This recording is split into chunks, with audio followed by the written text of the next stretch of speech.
Mến chào các bạn và các anh chị. Trong video ngày hôm nay, Tiên Xanh sẽ chia sẻ đến bạn những kẻ tham gia và tạo lập cuộc chơi. Làm thế nào để chúng ta có một tài sản có thể tăng giá hàng chục lần? Đó là câu hỏi thứ nhất. Làm thế nào để ta nhận diện được một tài sản có thể tăng giá được hàng chục lần? Và tại sao tài sản đó lại có thể tăng giá đến hàng chục lần? Thì trong video ngày hôm nay thì Xanh sẽ trình bày trong khoảng 15 phút thôi. Bởi vì Xanh đang ở một nơi có chất lượng âm thanh nó không tốt lắm, nên Xanh sẽ cố gắng là nói to, rõ và chậm. Và Xanh cũng sẽ nói ngắn gọn để anh chị có thể nắm bắt được các ý. Đôi lúc trong cuộc sống ta sẽ gặp những loại tài sản, cổ phiếu, đất đai nó có thể tăng giá đến hàng chục lần. Nhưng làm thế nào để ta biết nó tăng đến hàng chục lần và cách làm thế nào để nó tăng đến hàng chục lần? Đó là câu hỏi mà trước nay nhiều người vẫn thắc mắc. Và trong ví dụ ngày hôm nay thì Xanh sẽ lấy cho bạn hai ví dụ. Ví dụ thứ nhất là một cổ phiếu. Bạn thấy cổ phiếu của VinFast khi được lên và được niêm yết trên sàn chứng khoán Mỹ Nasdaq thì nó đã tăng và nó dựng cầu không khác gì trong những lĩnh vực đầu tư mạo hiểm như là coin chẳng hạn, thì nó tăng giá hàng chục lần. Và bạn có thể thấy là nếu mà chúng ta đầu tư vào những cái mảng rủi ro nhưng được rất nhiều người trẻ quan tâm như lĩnh vực coin, thì chúng ta cũng có thể tìm thấy những cái đồng coin tăng giá đến hàng chục lần. Và ở đây thì Xanh không phải là chia sẻ kèo mà là chia sẻ cái tư duy, phương pháp và chiến lược của các cá mập, những kẻ đi săn và tạo lập trò chơi. Vậy thì làm thế nào để họ có thể tạo ra một cái tài sản tăng giá hàng chục lần, thì mình sẽ chia sẻ cho bạn cái quy trình lần lượt ha. Rồi bây giờ thì Xanh sẽ hướng dẫn cho các bạn ha, là trong cái lĩnh vực của chúng ta, ví dụ lĩnh vực forex chúng ta gọi là lĩnh vực giao dịch, đúng không? Thì nó có 4 thành phần. Thứ nhất là cá mập, họ là người tạo lập trò chơi, tạo thanh khoản để chúng ta chơi. Thứ hai là người mua, thứ ba là người bán, và thứ tư là người đứng ngoài. Thì người mua, bán, đứng ngoài được gom lại và gọi đó là đám đông. Và thành phần để cân lại đám đông chính là các cá mập. Cá mập ở đây ta hiểu là sàn, các sàn giao dịch và các sàn cung cấp thanh khoản. Hãy nhớ đầy đủ về khái niệm. Đôi lúc các bạn nghĩ là các sàn giao dịch thì chưa đủ, mà chúng ta phải hiểu là các sàn cung cấp thanh khoản nữa. Đứng sau các sàn thanh khoản là các tổ chức và các ngân hàng, được chưa? Và đứng sau các tổ chức và ngân hàng là có sự giật dai và hỗ trợ từ chính phủ. Rồi bây giờ Xanh sẽ quay trở lại, khi ta hiểu về giao dịch thì ta cũng sẽ hiểu là đầu tư nữa. Vậy thì trong đầu tư nó có cái gì, có những thành phần nào chơi, thì Xanh xin phép là mô tả cho các bạn như sau. Hãy hình dung ở thị trường chứng khoán Việt Nam mình, bởi vì Xanh cố gắng là tìm một cái ví dụ thật dễ hiểu. Nhiều khi Xanh nói chứng khoán quốc tế thì nhiều anh chị chưa có cơ hội để tiếp cận, thì đâu mình nói chứng khoán Việt Nam ha. Thì ta hiểu rằng là trong chứng khoán, trong cổ phiếu thì có cái người chủ của cổ phiếu đó, như là công ty A, công ty B, thì ta gọi đó là nhà tạo lập, bởi vì họ tạo ra cổ phiếu, đúng không? Tạo ra công ty đó để niêm yết cái cổ phiếu lên sàn, thì ta gọi cái người chủ là người tạo lập. Tiếp theo ta gọi những cái tổ chức kinh doanh những cái cổ phiếu đó là chúng ta gọi là sàn, được chưa nào? Rồi các cái tổ chức nhỏ lẻ khác thì đó là những người đầu tư, ta xếp họ vào dạng đầu tư, bởi vì các tổ chức mà họ mua cổ phiếu nhiều thì họ cũng là dạng đầu tư. Tiếp theo nữa là các trader, bởi vì trader thì họ chỉ theo kiểu là mua bán phái sinh, họ sử dụng đòn bẩy. Vậy thì chúng ta sẽ gom lại thành 4 nhóm trong đầu tư nha. Bây giờ Xanh nói về khái niệm đầu tư này là 4 nhóm. Một là nhà đầu tư, hai là đối tượng trader lướt sóng, ba là đối tượng nhà tạo lập, 4 là các sàn, các tổ chức thanh khoản cung cấp thanh khoản và đảm bảo rằng là các cổ phiếu đó sẽ được hoạt động một cách trơn tru. Thì bây giờ Xanh xin phép là mô tả trước cho các bạn hiểu, như là cổ phiếu của VinFast. Cổ phiếu của VinFast thì khi nó lên trên sàn Nasdaq bạn biết đó, nó tạo ra một cái cơn sốt ở năm 2023 2024, khi mà nó tăng và nó dựng cầu lên, từ cái mức giá đâu đó chỉ có vài đô và nó tăng lên đến là cả trăm đô. Thì nó tăng lên với mức tăng như vậy thì người ta ngạc nhiên là tại sao một cổ phiếu Việt Nam, một cái hãng mà ở trên thế giới thì mọi người không biết nó là ai, nhưng mà khi nó lên sàn một phát nó tăng lên gần cả chục lần, thì bí mật của nó là gì? Đó, thì khi các bạn hiểu được bí mật này, các bạn cũng sẽ hiểu là tại sao trên những cái lĩnh vực đầu tư mạo hiểm như là lĩnh vực coin, đặc biệt là lĩnh vực coin thì rất là nhiều người đầu tư mạo hiểm, thì nó cũng có những cái đồng coin tăng hàng chục, hàng trăm lần. Nhưng những đồng coin đó các bạn biết rồi, một đồng coin tăng giá từ từ thì không có gì, nhưng anh chị biết những cái đồng mà theo cái thiên hướng là những cái đồng coin meme, ta gọi là meme, tức là nó không có giá trị về nền tảng gì cả, mà nó chỉ đơn giản là có cộng đồng lớn và những người đó đam mê về một cái gì đó và họ tạo ra một cái thứ giải trí với nhau, như là cái đồng Dogecoin, đồng Shiba hay là những đồng Floki vân vân. Thì rất là nhiều cái đồng meme như vậy, và ở gần đây nhất chúng ta có một cái đồng meme nó cũng làm mưa làm gió trong năm 2024, đó là cái đồng Pepe này. Thì Xanh ở đây không phải là nói về coin để cổ suý các bạn mua, mà để ta hiểu là tại sao nó tăng, rồi ai làm nó tăng, rồi nó tăng như thế nào. Thì ta cứ hiểu cấu trúc như này, là với một đồng coin khi lên sàn thì ta sẽ có bốn nhóm tham gia vào sao xé ha. Mình chia sẻ với bạn này, nó giống như những người đầu tư vậy. Một là thành phần nhà tạo lập, là người tạo ra đồng coin đó. Thành phần thứ hai là các sàn, ví dụ khi nó lên sàn Binance, lên sàn Bybit, MAC, rất là nhiều sàn để thì ta gom lại sàn. Thành phần thứ ba đó là các trader. Thành phần thứ tư đó là các holder. Đây, thì ta hiểu về coin thì nó có 4 nhóm như vậy ha, giống như một cái bàn vậy. Nếu các bạn chỉ nhìn vào cái mặt bàn thôi thì các bạn sẽ ăn được rất là nhiều bánh vẽ, ví dụ như là nó sẽ phát triển cộng đồng như thế này, nó sẽ có cái dự án như kia, thì đó chính là cái mặt bàn, là cái bánh vẽ. Nhưng cái trụ cột để các bàn có thể đứng vững và không lung lay thì ta phải hiểu rằng nó có 4 cái chân. Thì 4 cái chân này là nhà tạo lập, là sàn, là các holder và cả các trader. Thì để một cái đồng coin nó có thể tăng giá hàng chục lần thì làm cách nào và cách chơi như nào, thì ta sẽ hình dung nếu một miếng bánh thì nó tròn chỉnh là 100%, đúng không? Thì khi nó vừa được tạo ra thì nhà tạo lập có phải là chiếm 100% không? Sau khi đó ta nghe là tao có dự án này và tao chuẩn bị lên sàn Binance đi, ví dụ tao chuẩn bị lên sàn Binance, thì khi bạn lên sàn Binance thì bạn phải trả cho Binance có khoản tiền hoặc một khoản coin gọi là cái phí, và bạn phải chuyển cái lượng coin bạn mong muốn sẽ bán ở thị trường lên sàn. Thì vậy thì có phải lúc này 100% coin mà nhà tạo lập nắm giữ họ phải chuyển lên sàn, đúng không? Và phải trả cho sàn nữa, thì nó sẽ không còn là 100% nữa, lúc này nó giảm xuống còn 50. Thì ở đây Xanh tính một cái bài toán là phổ thông nha, một bài toán phổ thông để giúp bạn dễ hình dung, chứ nó không có là chính xác 100%, nhưng nó là một bài toán dễ hình dung và độ chính xác cao. Độ chính xác cao đây là trên 8% là nó đúng trên thực tế. Rồi thì các bạn hình dung này, lúc này 50% sẽ được chuyển lên sàn, vậy thì sàn sẽ nắm giữ 50% lượng coin và các nhà tạo lập sẽ nắm giữ 50% lượng coin. Rồi anh chị hình dung chưa? Vậy quá trình chuyển này chính là quá trình mà listing, người ta gọi là listing, tức là chuẩn bị lên sàn, chuẩn bị đưa lên sàn thì chúng ta gọi là list lên sàn. Thì giai đoạn này người ta gọi là list. Sau đó sàn có cái thông tin là cái dự án này sẽ lên sàn và đã nhận đầy đủ cái lượng coin từ chủ dự án, thì sàn nó sẽ mở ra các đợt bán trước, ta gọi là pre-sale, qua những hình thức như là launchpad hoặc là staking vân vân, tức là rất là nhiều hình thức để cho chúng ta có thể bán trước, farm trước vân vân. Để có được những cái đồng coin đó thì chúng ta phải bỏ ra một cái lượng tiền. Đấy, thì các bạn hình dung như tiếng Xanh đi, Xanh muốn có cái đồng coin đó trên sàn, mà bây giờ trên sàn thì chưa bán, thì mình muốn có thì mình phải đi farm. Muốn farm thì mình phải bỏ tiền mặt vào để farm, hoặc là phải có cái đồng BNB hoặc những đồng coin nào mà sàn yêu cầu. Thì rất là nhiều cái chiêu trò khác nhau của sàn để mà họ tìm cách họ bán trước một ít. Thì khi mà họ bán trước như vậy thì sẽ có một số thành phần ta gọi là holder. Tại sao gọi là holder? Bởi vì những người có coin nhận được từ cái việc là mua trước này, hoặc qua staking này, hoặc qua các cái chương trình khuyến mãi phần thưởng này, thì họ chưa hề được bán ra, bởi vì sàn đã niêm yết đâu mà bán. Họ chỉ có coin và nắm giữ thì họ là holder chứ nữa.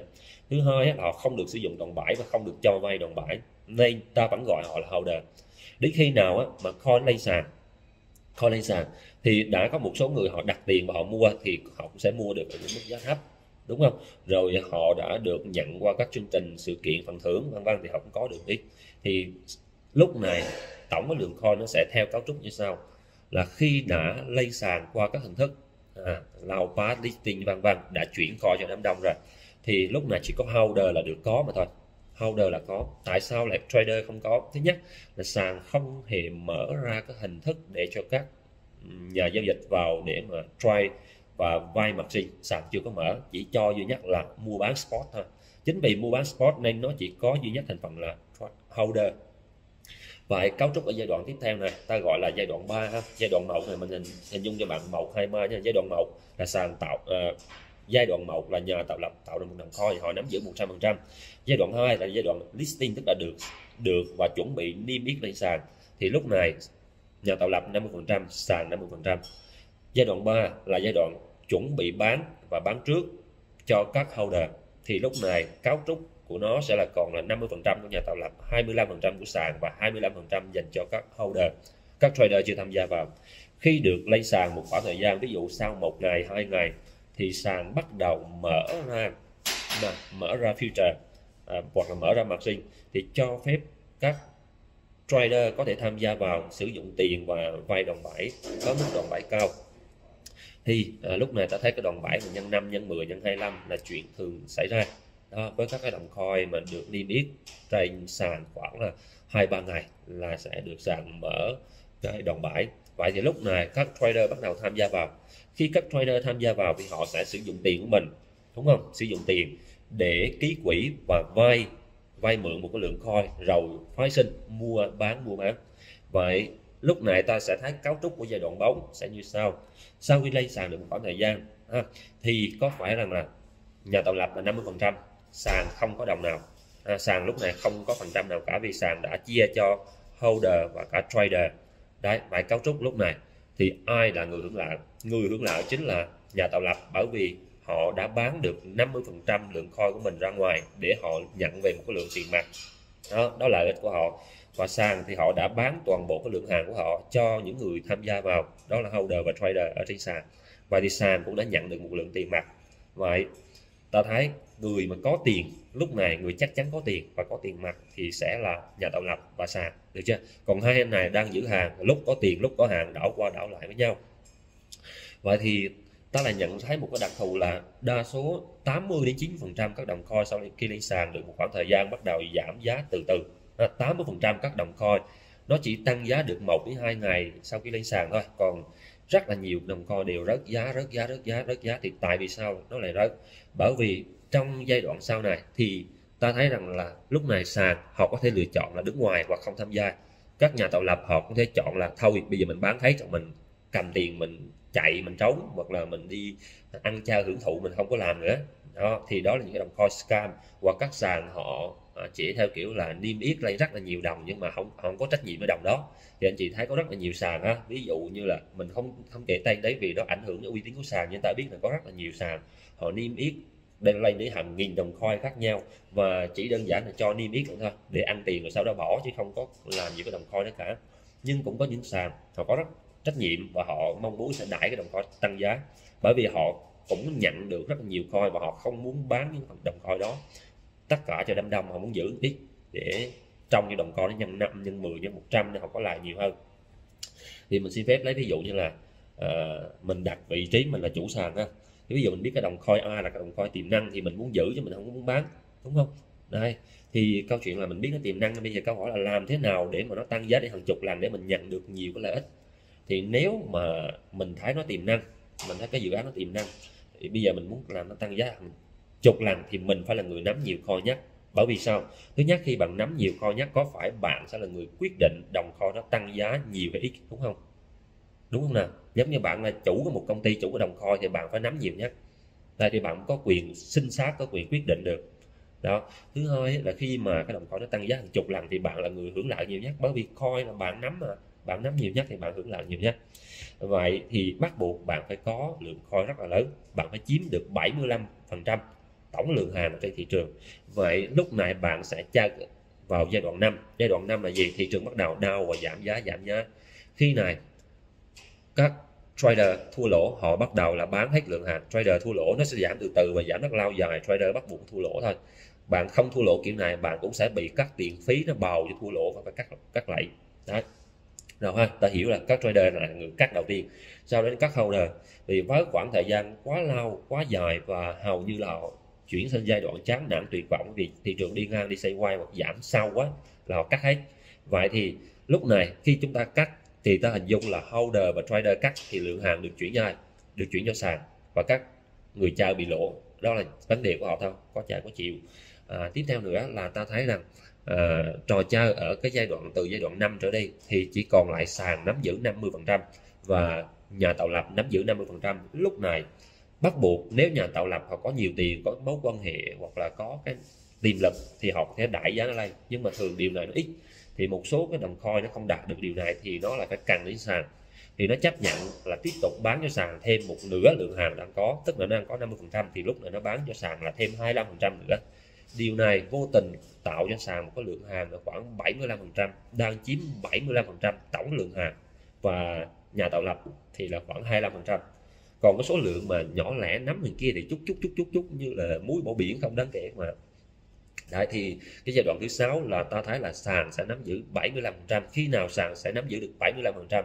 Với hai điều kiện: một là sàn sẽ mua được một cái lượng coin giá rẻ từ Xanh gọi là từ nhà tạo lập, bởi vì lúc này khi mà coin rẻ thì nhà tạo lập bắt buộc phải bán rẻ.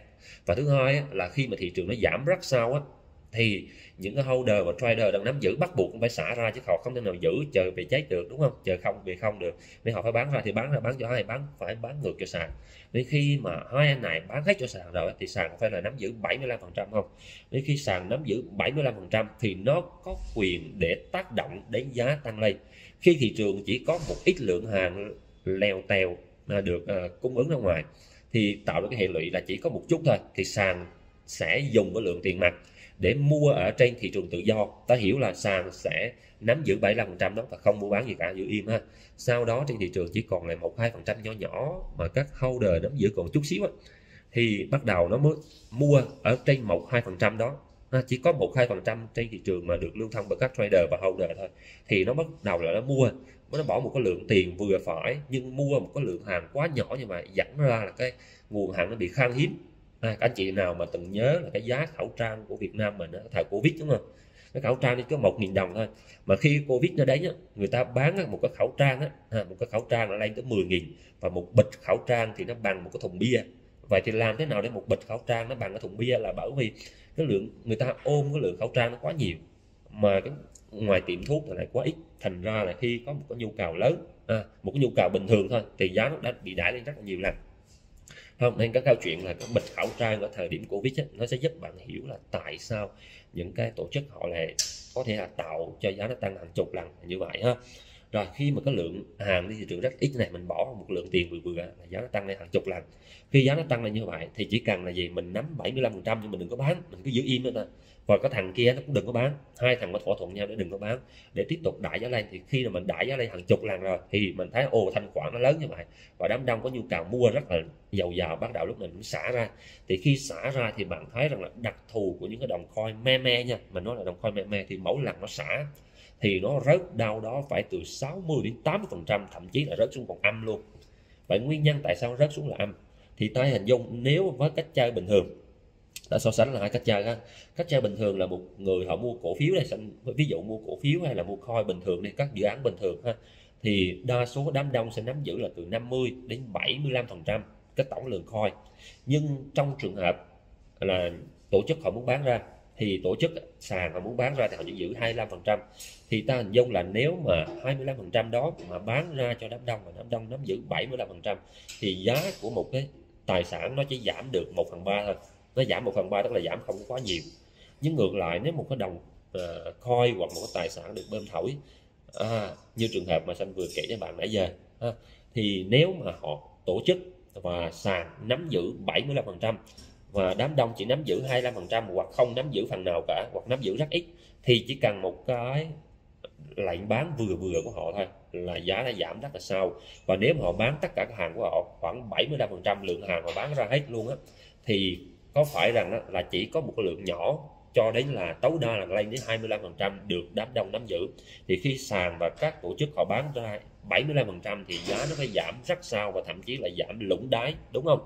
Bạn không tin bạn cứ nhìn vào lịch sử đi, vào những cái đồng coin, bạn nào mà chơi coin bạn có thể comment là video này của Xanh có đúng không nha. Bạn hãy comment đi, Tiên Xanh nói đúng hay sai, comment dùm Xanh ha, để bạn thấy những gì Xanh nói là tại sao những cái đồng coin lúc ban đầu tăng lên cái vọt lên 1-2 ngày xong nó rớt xuống rất sâu, đúng không? Rớt lũng đáy luôn, đúng không? Thì nguyên nhân tại vì sao? Và sau này khi nó tăng lên hàng chục lần rồi nó rớt xuống lại một cái thì nó rớt về gần tới đáy luôn, đúng không ạ? Rớt về đâu đó là phải 80-90% luôn. Và nguyên nhân tại vì sao? Bởi vì nó có lý do cả. Ai đang nắm giữ nhiều nhất là nó xả ra một cái là giá đó nó đau cực kỳ sâu luôn. Như Xanh hồi trước nhìn vào con Polkadot đó, là mình nhìn vào cái thằng leader với thằng sàn, mà hai thằng nó xả ra, trời, nó xả rồi nó giảm te le từ 50 đô rớt xuống còn có 5 đô là bạn hiểu đấy. Rất nhiều đồng coin khác. Và bây giờ mình mới quanh trở lại câu chuyện của Bắc Phạm Nhật Vượng. Thì câu chuyện là tại sao cái cổ phiếu của Bắc Phạm Nhật Vượng thì mà nó tăng lên là từ có khoảng đâu đó dăm 3 đô ha, nó tăng lên là hơn trăm đô, đã rớt xuống lại bây giờ còn có khoảng 3-4 đô. Thì tại vì sao là như vậy? Thì cũng vì là lúc niêm yết lên sàn Nasdaq là do bác không phải là có công ty sẵn VinFast để mà niêm yết lên Nasdaq, mà bác sẽ mua lại một cái công ty, mình gọi là công ty ma đi, mình gọi công ty ma, công ty danh nghĩa đó. Công ty đó là người ta không có hoạt động kinh doanh gì cả, mà họ chỉ đơn giản là tạo ra một công ty, công ty hoạt động gọi là cho có cầm chừng ha, rồi niêm yết lên sàn, rồi bán lại cái vỏ đó, bán lại cái vỏ cho Nasdaq, cho VinFast, và VinFast thì dùng cái vỏ đó để lên sàn Nasdaq, chỉ đơn giản là vậy thôi. Nên là khi mà lên sàn như vậy thì hầu như cái lượng cổ phiếu lúc ban đầu là VinFast với sàn nắm giữ 75-80% hết rồi, chỉ có một cái lượng nhỏ thôi là được các nhà đầu tư và được các nhà giao dịch họ mua và họ sở hữu. Thì với cái lượng nhỏ như vậy thì người ta sẽ có những cái gọi là cái người ta làm thị trường của họ, những cái chuyên môn thị trường của họ, thì họ sẽ mua lại cái lượng hàng đó từ các nhà đầu tư và các trader nhỏ lẻ ở trên thị trường mua lại. Thì ai là người mua? Là sàn là người mua, họ chủ động họ mua lại để họ kích cái giá lên. Khi mua lại trên thị trường Xanh gọi ở đây là order market, tức là các thị trường được đặt lệnh tự do đó, free order market, tức các thị trường được đặt lệnh tự do. Thì lúc này các sàn, các tổ chức họ mua lại từ thị trường tự do đó của các trader, của các holder, của các nhà đầu tư, của các nhà giao dịch, họ mua lại thì làm cho giá nó tăng lên hàng chục lần. Khi nó tăng lên hàng chục lần thì lúc này là thấy cái thanh khoản là nhiều người muốn nhảy vô rồi, rất là nhiều thành phần thấy giá tăng, FOMO nhảy vô ha, rất là nhiều đám đông FOMO nhảy vô, thì lúc đó nhà tạo lập của sàn tranh thủ nó xả ra, nó hút được mớ tiền. Vậy theo các bạn là cái quả của VinFast, Xanh không nói đâu xa, chỉ cần nhìn một quả của VinFast thôi thì các bạn có thấy ai là vịt ai là trứng, đúng không? Và bác làm cái quả đó là bác hút được một mớ bạc từ các cái chuyên môn của thị trường. Xanh gọi là có một cái thuật ngữ mà Xanh quay mất rồi, nhưng ở đây Xanh gọi là kiểu như là họ đi làm thị trường các bạn, họ có cách để họ làm, và làm thì một cổ phiếu tăng giá hàng chục lần mà rất là vô lý. Không có cái khái niệm mà cái cổ phiếu của Việt Nam mình mà cao hơn cổ phiếu của những cái công ty xe điện của Trung Quốc mà nó đã tạo ra hàng chục năm rồi, như là BYD, hay là nó còn có cái định giá ngang ngửa với Tesla, đúng không? Tesla thì cổ phiếu nó tới vài trăm, nhưng mà ông này cũng lên cả trăm thì cũng không khác Tesla lắm. Thế thì Việt Nam mình tạo đến cái vô lý, thì để có được cái vô lý đó phải có cái chuyên môn trình độ để làm thị trường thì mới làm cho giá nó tăng được hàng chục lần như vậy. Thì qua các câu chuyện của Xanh đang kể cho bạn là ta có 7 giai đoạn để tạo ra một cái tài sản tăng giá hàng chục lần. 7 giai đoạn cần phải làm nếu ta là sàn hoặc ta là nhà tạo lập. Thì trong cái video này Xanh không muốn là nói quá chi tiết, bởi vì Xanh đang quay bằng điện thoại và cái môi trường quay nó không tốt, nhưng Xanh đang cố gắng là truyền tải đến cho bạn ha. Và nếu bạn nào muốn biết thì Xanh sẽ có thể gửi cho bạn cái file tài liệu riêng tư, nhưng điều đó thì Xanh sẽ cân nhắc, không, cái này nó không phù hợp với tất cả mọi người và không phù hợp cho đám đông. Thì thôi mình cố gắng mình chia sẻ, cho anh chị nào hiểu được cái phần nào thì có thể comment là tôi thấy những cái video của Tiên Xanh chia sẻ rất là thú vị và tôi thích những video này, anh chị có thể comment. Nếu anh chị nào comment thì Xanh sẽ gửi cho anh chị các quy trình này. Rồi, Tiên Xanh xin cảm ơn và hẹn gặp lại mọi người ha. Nếu bạn thấy những chia sẻ của Xanh là hay và hữu ích, hãy ủng hộ Xanh ra thêm những video mới bằng một nút like và subscribe của kênh YouTube. Nhấn vào nút hình quả chuông bên cạnh để mỗi khi Xanh ra những video mới thì bạn sẽ là người đầu tiên nhận được thông báo. Tiên Xanh xin cảm ơn và hẹn gặp lại các bạn trong những video tiếp theo.